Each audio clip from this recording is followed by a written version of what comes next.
അങ്ങനെ മലേഷ്യയിൽ നിന്ന് ഞങ്ങൾ കൊണ്ടുവന്ന കുപ്പിക്കഥയ്ക്ക് ശേഷം ഞങ്ങൾ അവതരിപ്പിക്കുന്ന നാടകത്തിന്റെ പേരാണ് സോജു. ഇത് ഞാൻ കൊറിയന്ന് കൊണ്ടുവന്ന കുപ്പിയാണ് സോജു. സോജു എന്നല്ലേ ചാ പേര്. ഇത് പപ്പയ്ക്ക് കൊടുക്കാൻ വേണ്ടിട്ട് പോവാണ്. ഇതിന്റെ കൂടെ പപ്പ ഡൽഹിയിൽ നിന്ന് കൊണ്ടുവന്ന രത്തൻപൂരം ഉണ്ട്. പപ്പ സോറി ഞാൻ കൊണ്ടുവന്നത് ഇത് മാറ്റി വെച്ചേക്കാം.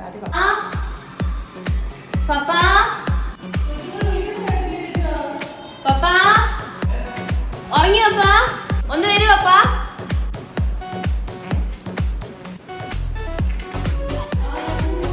ഒരു കാര്യം ചോദിക്കാനാ, ഒരു ഡൗട്ട് ചോദിക്കാനാപ്പാ. ഉറക്കമായിരുന്നോ?